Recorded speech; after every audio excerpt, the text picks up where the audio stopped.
Le marché a changé. On a un environnement maintenant où nos prospects, ils sont plus informés, ils sont plus exigeants et puis aussi, ils sont plus sollicités qu'ils ne l'étaient, avant. Vous allez sur le moindre site internet, vous avez des publicités de partout, sur la moindre plateforme, pareil, des publicités de partout, des messages commerciaux, des promesses qui sont, toujours de plus en plus agressives. Au moment où j'enregistre cet épisode, on sort à peine de Black Friday, il y en avait dans tous les sens. Donc on a une audience, des prospects qui sont informés, qu'en ont plein plein la figure au niveau promotion et du coup, l'audience, elle sature. Elle arrive à un moment donné où elle n'en peut plus de cette pression constante, de cette pression à l'achat, de cette pression, j'ai envie de dire capitaliste, mais c'est pas tant une histoire politique, c'est véritablement une histoire de pression. Il y a tellement de messages que ça fait trop de messages et qu'à un moment donné, elle n'en veut plus. Ce qu'elle veut, c'est comprendre, c'est apprendre, c'est se positionner. Elle veut choisir plutôt que d'être poussée. Et là, c'est intéressant parce que on change un petit peu le sens des choses et c'est précisément ce qui va rendre le contenu aussi intéressant, aussi puissant aujourd'hui. Un contenu qui est bien pensé, c'est un contenu qui ne va pas forcer les choses, c'est un contenu qui ne force pas, mais qui attire. Il installe la confiance de manière progressive. Il va montrer qui vous êtes, ce que vous savez, comment vous pouvez aider, et tout ça, il va le faire sans jamais donner l'impression de chercher. En fait, il fait avancer vos prospects complètement naturellement dans leur système de réflexion jusqu'au moment où l'achat, ça devient la suite logique, la suite presque évidente. Avec l'épisode d'aujourd'hui, je vous propose qu'on plonge au cœur de cette nouvelle dynamique d'acquisition que j'ai envie d'appeler de l'acquisition douce. On va explorer pourquoi les méthodes commerciales classiques, elles fonctionnent plus, ou en tout cas, elles ne fonctionnent plus aussi bien. Comment est-ce que le contenu, il va créer une relation solide avant même le premier échange? Quels formats vont permettre de vendre sans vendre? Et surtout, comment est-ce qu'on va structurer une stratégie de contenu qui va générer des clients de manière régulière? Si vous voulez attirer au lieu de courir après vos prospects, cet épisode va vous donner les clés pour y parvenir en utilisant la force d'un contenu qui est vraiment utile, qui est intelligent et qui est aligné avec vos objectifs business.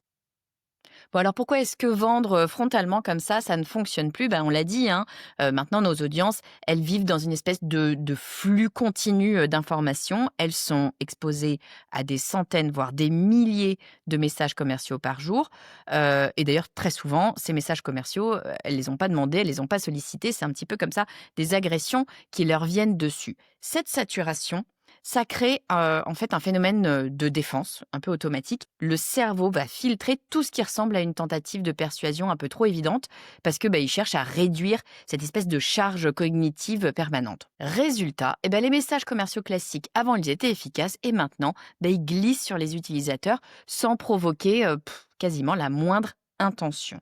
Cette évolution, elle est renforcée par le fait que, les consommateurs, ils ont plusieurs options maintenant pour s'informer par eux-mêmes.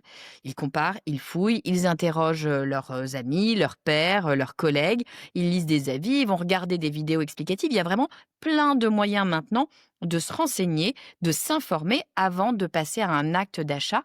Donc en gros, ils veulent pas qu'on leur dise ce qu'il faut qu'ils pensent, ils veulent comprendre avant de se décider. Et cette autonomie, elle transforme profondément la manière dont ils réagissent aux communications des marques.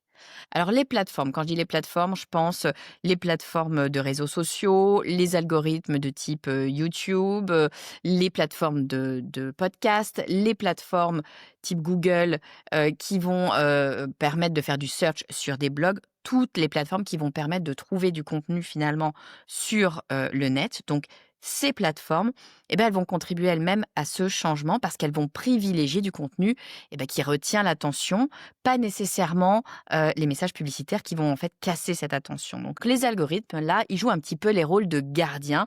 Ils vont valoriser la valeur perçue et pénaliser l'agressivité commerciale. Et ça, ça crée un environnement où en fait les contenus qui vont aider réellement, qui vont contribuer réellement à l'expérience utilisateur, c'est ces contenus-là qui vont ressortir, qui vont émerger. Cette combinaison de saturation, d'autonomie et d'évolution des canaux, ça pousse les marques, ça vous pousse vous, en tout cas ça devrait vous pousser vous, à revoir votre approche. La vente frontale ne fonctionne plus parce qu'elle ne respecte plus le parcours naturel des utilisateurs ni leurs attentes. Et en fait, c'est pour ça que l'acquisition douce, eh bien, elle vient prendre tout son sens, toute sa place, parce que, elle s'insère, je vais dire, de façon plus harmonieuse dans la manière dont les audiences vont consommer l'information aujourd'hui. Alors au milieu de tout ça, évidemment, il y a un élément qui devient absolument primordial, c'est la confiance. C'est devenu un élément central du processus de décision, finalement bien plus que le prix, que la notoriété ou même que les bénéfices produits. Vos prospects, ils ne cherchent pas seulement une solution, ils veulent une solution qui est portée par quelqu'un en qui ils peuvent croire. Ils veulent sentir en fait une espèce d'intention sincère, une vraie expertise, quelque chose comme de l'alignement entre leurs besoins et votre manière d'y répondre. Cette évolution, elle est liée à un phénomène simple, l'accès massif à l'information. C'est toujours la même chose, hein. Clairement pas par manque de choix, parce que le choix, il y en a plein, hein. Ils achètent par conviction. Et le changement, c'est qu'ils ne sont plus dépendants des discours de marque pour comprendre leur offre, parce que ils en savent déjà souvent beaucoup avant même d'entrer en contact avec la marque. Ce qu'ils veulent vérifier, c'est votre fiabilité, votre cohérence et votre capacité à tenir vos promesses. Du coup, les approches commerciales directes, ça tombe un peu comme un cheveu sur la soupe, hein. Elles créent une espèce de décalage entre ce que votre prospect recherche et ce qu'il perçoit. Ce qu'il veut, lui, c'est être rassuré. Il veut être accompagné, surtout à l'heure de l'IA. Il veut sentir qu'il n'est pas considéré comme une cible, mais en fait comme une personne réelle avec un problème réel. Et du coup, quand le message il se focalise trop tôt sur l'offre, ça déclenche une espèce d'effet contraire, un réflexe de méfiance. Alors bien sûr, la confiance, elle se construit dans la durée, hein, j'inventais rien, elle va se nourrir de cohérence, se nourrir de transparence, et puis d'expertise démontrée. Il va falloir quand même évidemment prouver que vous savez faire ce que vous proposez. Et ça, c'est précisément ce que le contenu permet d'activer. À chaque fois que vous avez une publication, à chaque fois que vous allez offrir une ressource, à chaque fois que vous avez une explication qui est claire, ça va venir renforcer la perception que vous êtes un partenaire fiable, que vous êtes la bonne personne. C'est cette accumulation de signaux positifs qui va préparer l'achat tout en douceur. Le prospect, il commence à penser que vous êtes la personne la plus légitime pour l'aider, et au moment où il se décide, la conversion, elle ressemble plus à une espèce d'évidence qu'à une victoire commerciale. Il vient vers vous naturellement parce que dans son esprit, vous êtes la bonne personne pour résoudre son problème. Alors justement, qu'est-ce qu'ils veulent les prospects? Qu'est-ce qu'ils recherchent avant d'acheter? Les prospects, ils cherchent en fait pas seulement une solution à leurs problèmes, ils veulent d'abord comprendre. Ils veulent clarifier leur situation, identifier ce qui bloque, évaluer leurs options et puis mesurer les risques, parce que évidemment, il y a toujours le risque de se tromper, de faire le mauvais choix. Donc avant même de regarder votre offre, ce qu'ils veulent, c'est se sentir plus intelligent face à leurs problématiques. Un prospect qui ne comprend pas parfaitement son propre besoin, en fait, il va rarement envisager un achat. Les prospects, ils cherchent aussi de la visibilité. En fait, ils veulent savoir à quoi s'attendre, comment se déroule l'accompagnement, le service, l'utilisation du produit, peu importe, hein. Ils veulent voir quels sont, d'un point de vue réaliste, quels sont les résultats et puis les potentiels écueils qu'ils pourraient rencontrer. En fait, ils veulent pas être surpris parce que la surprise, elle est associée à de la manipulation. Elle est associée à de l'arnaque, en fait. Si on est surpris, si on ne s'attendait pas à quelque chose, c'est que déjà il y a quelque chose qui sonne un peu faux. Donc le contenu, il va jouer un rôle clé dans ce système-là parce qu'il va apporter un cadre, il va apporter des repères, il va apporter, souvent un éclairage sur des situations, et ça va venir réduire l'incertitude. En fait, votre prospect, il a besoin de se sentir en sécurité émotionnelle. C'est presque comme dans un couple, hein. Ils veulent pouvoir se dire que cette personne me comprend. Elle a déjà accompagné des gens comme moi. Elle sait de quoi elle parle. En fait, c'est la bonne personne. Ce qu'ils veulent, c'est des signes d'empathie, de compétence et d'intégrité.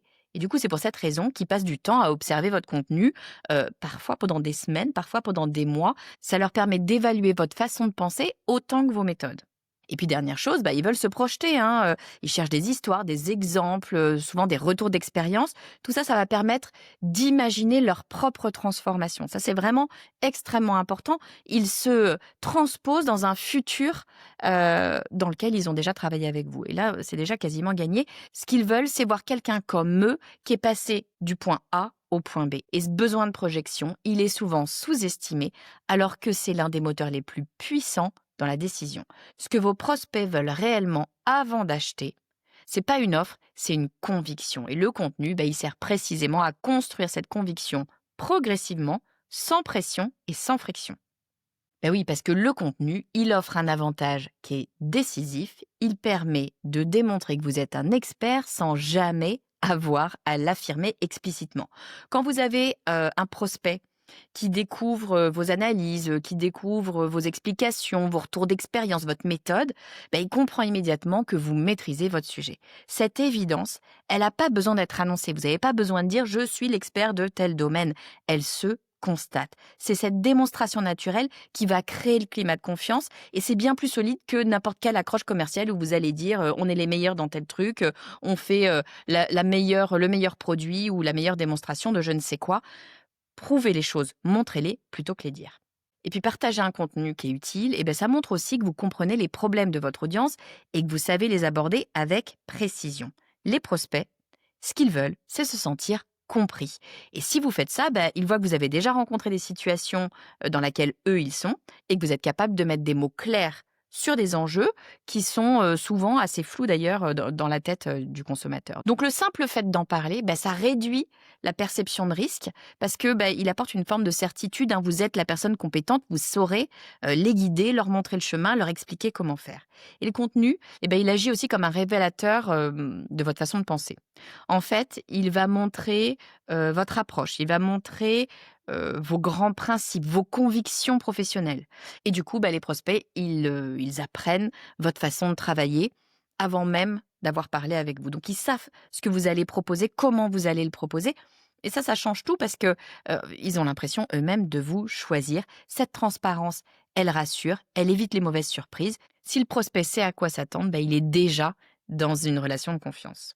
Et puis dernière chose, la répétition va jouer un rôle essentiel. Souvent, on n'ose pas répéter, sauf que plus le prospect vous voit produire du contenu, plus dans son esprit, vous êtes sérieux, ça veut dire de la constance finalement. Et cette régularité, elle est interprétée comme un gage de fiabilité. L'expertise se démontre dans le temps, pas dans une publication isolée. Si vous faites un article de blog, même s'il est génial, ça suffira pas. C'est le fait de répéter, de le dire, de le redire, de le dire différemment qui montre votre expertise. C'est ce rythme stable qui va donner envie au prospect de rester dans votre univers et de continuer à avancer dans son parcours d'achat sans, encore une fois, y être jamais poussé.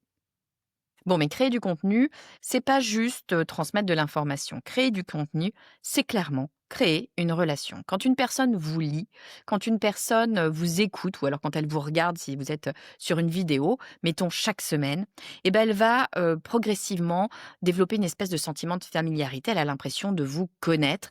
Elle va anticiper votre façon de parler, votre ton, vos expressions, votre façon d'expliquer les choses, vos valeurs. Et en fait, cette proximité, elle est réelle, elle n'est pas artificielle. Elle vient de cette répétition, de cette exposition à votre voix, à votre pensée, à votre façon d'être, à votre personnalité professionnelle. Ce lien relationnel, il est absolument fondamental parce qu'il change toute la dynamique d'acquisition. Quand le prospect a l'impression d'avoir une connexion avec vous, il vous considère plus comme une marque, en tout cas pas comme une marque parmi d'autres marques. Il vous voit comme quelqu'un vers qui il va aller, comme une ressource qui va pouvoir l'aider. Parfois, ça va même plus loin, il vous considère un peu comme un mentor, comme quelqu'un qui va lui montrer le chemin. Cette impression, elle va radicalement changer vos prises de parole, ou en tout cas l'effet qu'a vos prises de parole. Ça va augmenter la puissance de tout ce que vous allez dire et du coup, vos recommandations, elles vont être 1000 fois plus écoutées. Et puis votre contenu, c'est aussi un espace où vous allez pouvoir montrer qui vous êtes, votre humanité. Encore une fois, quand on est dans ce système de l'IA, dès qu'on va pouvoir montrer de la personnalité, ça va être extrêmement intéressant. Ce qui joue un rôle déterminant dans la relation, c'est justement de montrer la personne que vous êtes avec, ses accroches, ses aspérités, tout ce qui fait votre personnalité. Donc, vous allez pouvoir partager vos doutes, vos apprentissages, vos erreurs, vos réflexions. Ces moments de vulnérabilité, alors attention, hein, c'est de la vulnérabilité maîtrisée, on est d'accord, hein, on reste dans un univers professionnel, mais il n'empêche que ces moments-là, ils viennent humaniser l'expertise. Ils montrent que vous êtes une vraie personne, quelqu'un de réel, une personne qui va être accessible, une personne finalement qui est sincère. Et encore une fois, la sincérité, elle amène la confiance. Donc, vos prospects, Heu, finalement, ils se reconnaissent dans toutes ces petites nuances. Et ils vont se sentir plus à l'aise à l'idée de travailler avec vous parce qu'ils voient que, vous êtes un peu comme eux.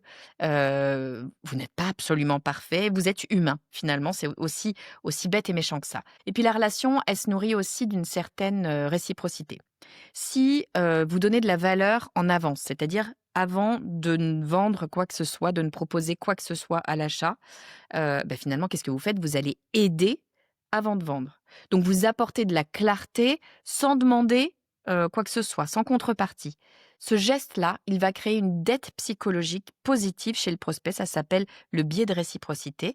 Alors le biais de réciprocité, ça ne veut pas dire que parce que vous lui avez proposé quelque chose, il va tout de suite vous rendre, quelque chose d'équivalent ou, vous payer monnaie, sonnante et trébuchante. Non, mais ça veut dire que dans son esprit, il peut vous faire confiance, il peut avancer plus loin avec vous parce que, il se sent déjà redevable. Donc il va être redevable, c'est un peu bizarre comme raisonnement, mais il va être redevable d'enlever une part de méfiance pour vous puisque vous lui avez déjà donné quelque chose. Il se doit de vous faire confiance. En fait, le lien relationnel, il s'appuie pas uniquement sur l'émotion, mais aussi sur cette dynamique, de contribution qui a été construite comme ça, au préalable. Donc en fait, votre contenu, faut le voir comme un vrai terrain de jeu où va se construire, où va se renforcer, la confiance et où on prépare en douceur cette fameuse décision d'achat parce que le prospect, il avance vers vous, parce qu'il se sent bien, parce que vous lui proposez d'avancer sans jamais vraiment le pousser. Alors si on creuse le principe de réciprocité, c'est vraiment un des leviers psychologiques les plus puissants en marketing et surtout en marketing de contenu.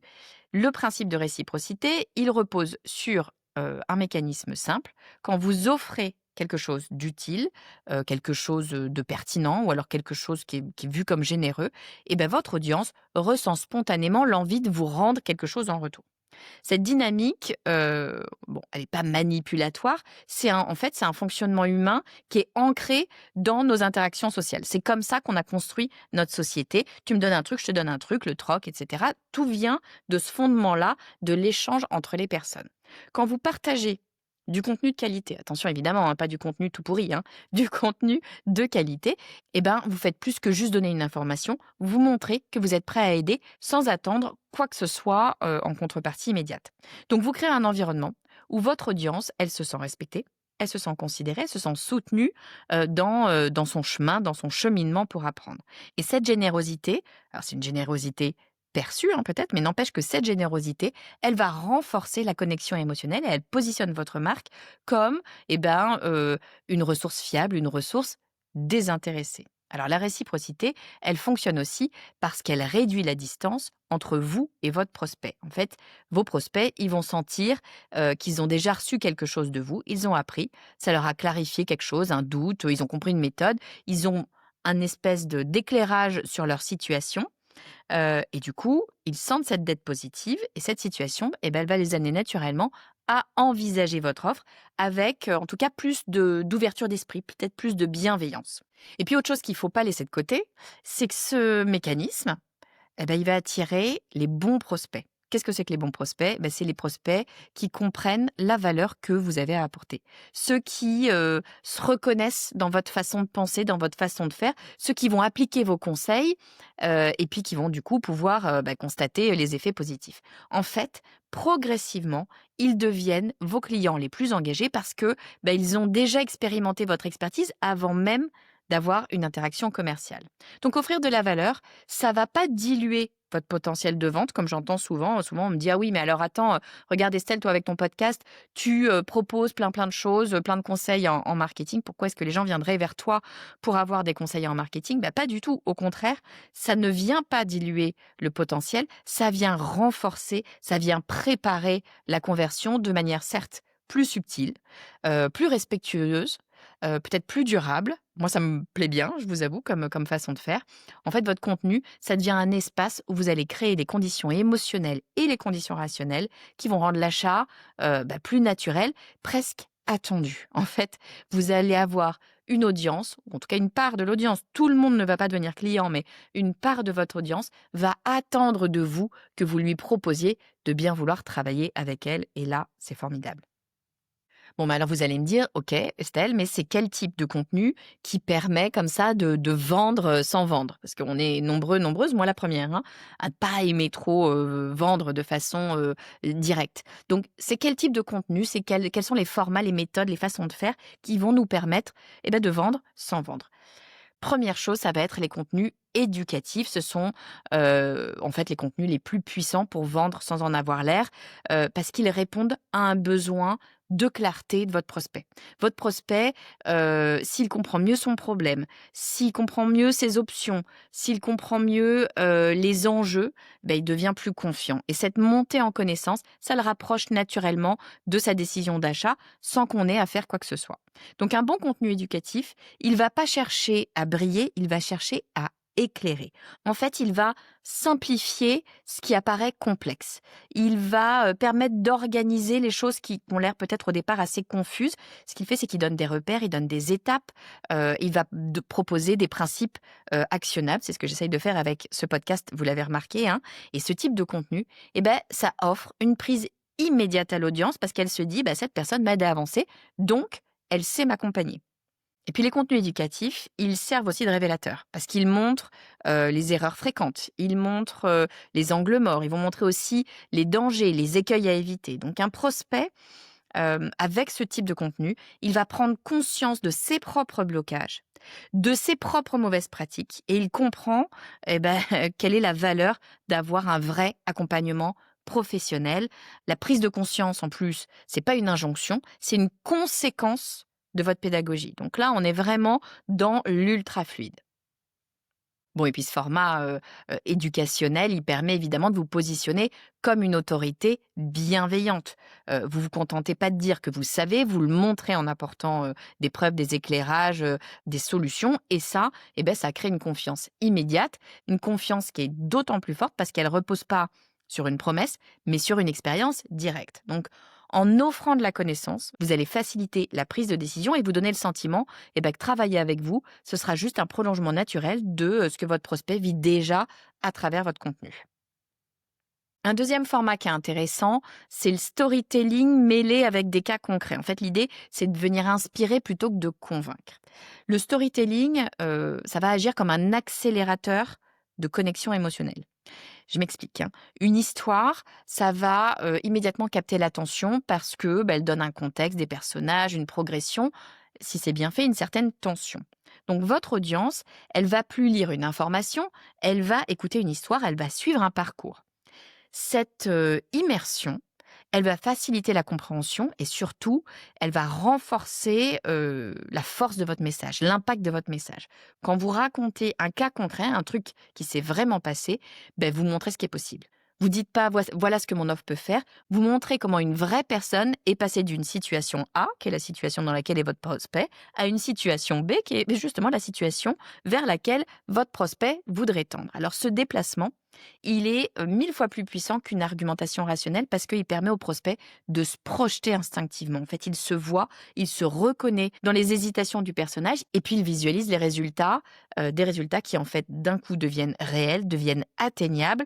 Ils sont plus juste théoriques puisque cette personne-là, elle a réussi à les obtenir. Donc moi aussi, moi le prospect, hein, je vais pouvoir aussi les avoir. Elles ont aussi, une capacité ultra intéressante, elles ont la capacité de lever les objections sans même avoir à en parler. Par exemple, si vous avez un client qui hésitait, par exemple sur le budget, c'est souvent le cas, ou alors vous en avez un autre qui doutait sur sa capacité, à appliquer la méthode, ou alors vous en avez un troisième qui avait des contraintes, vraiment ultra spécifiques le fait de raconter, leur parcours, ça montre que vous avez répondu à ces obstacles. Le fait de dire: «Bah oui, mon client, machin, il avait de vraies hésitations sur le budget, mais voilà pourquoi, il est finalement, passé au-dessus parce que ça apportait tel et tels éléments». Au lieu de convaincre, vous démontrez. Le storytelling, ça va aussi permettre de transmettre vos valeurs sans, encore une fois, avoir à dire: «Mes valeurs, c'est ça, ça, ça et ça». En fait, ça va transparaître naturellement à travers votre manière, d'accompagner un client, de gérer un imprévu ou alors de montrer, vos réussites ou les réussites de vos clients. Votre audience comprend la qualité de votre approche. Tous ces signaux émotionnels, encore une fois, ils rassurent 1000 fois plus que n'importe quel argument logique. L'émotion est beaucoup plus forte dans l'esprit humain que l'argument. Et puis dernière chose, les cas concrets, ça donne un sentiment de, je ne sais pas si le mot existe, de tangibilité. Ça rend les choses tangibles. Ça va rendre votre expertise réelle, ça va la rendre vivante. En fait, c'est plus incarné. Et tout ça, ça prouve que vous parlez pas juste de théorie, mais vous parlez d'expérience. Vous avez déjà eu ces clients, vous avez déjà résolu ces problèmes, donc vous allez pouvoir les résoudre à nouveau. Les prospects qui écoutent vos histoires, souvent ce qu'ils se disent, si ça a été possible pour quelqu'un comme lui, alors ça va aussi fonctionner pour moi. Ouais, alors puisqu'on parle de format, vous allez peut-être, vous demander: «Bon OK, d'accord, mais alors est-ce qu'il faut plutôt aller vers des formats courts ou vers des formats longs?» Comment est-ce qu'on fait, pour choisir la taille, le type de format qu'on va utiliser? Alors, les formats courts et les formats longs, ce qu'il faut savoir, c'est qu'ils vont répondre à des fonctions différentes dans votre stratégie d'acquisition. En tout cas, dans votre stratégie d'acquisition douce. Il ne faut pas les opposer. Très clairement, pour moi, ils se complètent. L'enjeu, il va consister à comprendre ce que chaque format va pouvoir faire pour accompagner votre prospect, encore une fois, selon son rythme.